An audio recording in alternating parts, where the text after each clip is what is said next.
আজকে আমরা রিয়াকশন করতে যাচ্ছি কলকাতার সুপারস্টার জিদের ছবি কেউ বলে বিপ্লবী কেউ বলে ডাকাত। তো কথা না বেরিয়ে চলো রিয়াকশন করা যাক। এ ভাই এই শহরটা ওয়েট মানে এই শহরটা আমাদের প্রিন্স শাকিব খানের প্রিন্স ছবির টিজারে কিন্তু এই শহরটা দেখছিলাম, মানে একদম সেম টু সেমই এই শহরটাই। এমন একের পর এক ডাকাতির ঘটনা। ডাকাতের দলে কতজন ছিল?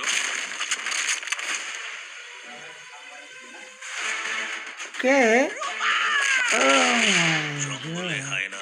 এটা জিৎ নাকি? এটা একটা ডাকাতির সিনেমা হবে মনে হচ্ছে। ছবির নাম এটা কেউ বলে বিপ্লবী কেউ বলে ডাকাত। Oh my god, Jeet! What a look! Oh my god! Oh my god! Just look at that! Look at that! Oh ভাই সাদা সাদা চুল, সাদা গোফ, সাদা দাড়ি। ও ভাই ভয়ঙ্কর লাগতেছে।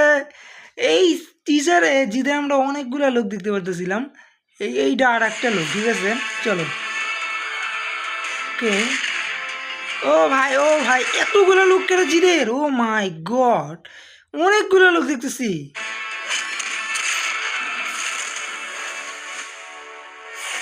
ও ভাই এইটা আবার কি লোক? ওরে ভাই রে ভাই,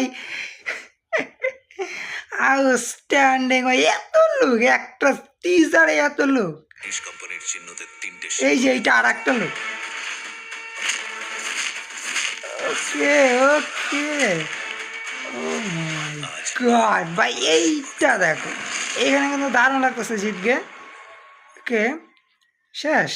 ও মাই গড, এই টিজারে আমরা জিতার যতগুলো লোক দেখতেছিলাম, বাপরে বাপ, কোনো বড় বড় সিনেমা তো এত লোক থাকে না কোনো হিরোর। একটা ছোট একটা টিজারে, 1 মিনিটের একটা টিজারে আমরা যতগুলো লোক দেখে ফেলছি। কয়টা লোক দেখে ফেলছি? 3-4টা হবে নাকি, 4-5টা তো হবেই। ভাই রে ভাই আউটস্ট্যান্ডিং ছিল।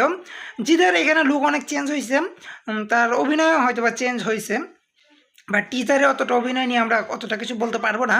দেবের যে রঘু ডাকাত আসছিল ডাকাতি টাইপেরই হবে। এখানে জিদের যতগুলো লুক দেখতে পাইলাম তাতে তো মনে হচ্ছে না যে জিদই ডাকাত হবে। আমার তো মনে হচ্ছে জিদ লেখক, আবার মনে হচ্ছে জিদ ডাক্তার, আবার মনে হচ্ছে জিদ জ্ঞানী গুণী লোক। মানে ভাই পুরাই কনফিউজড আমি। তো ভাই ট্রেলার আসলে বিস্তারিত আলোচনা করবো। আপাতত এই টিজার নিয়ে আমার এই রিয়াকশনটাই। তো তোমাদের কেমন লাগলো তো অবশ্যই কমেন্টে জানিয়ে দিও। Tata bye bye.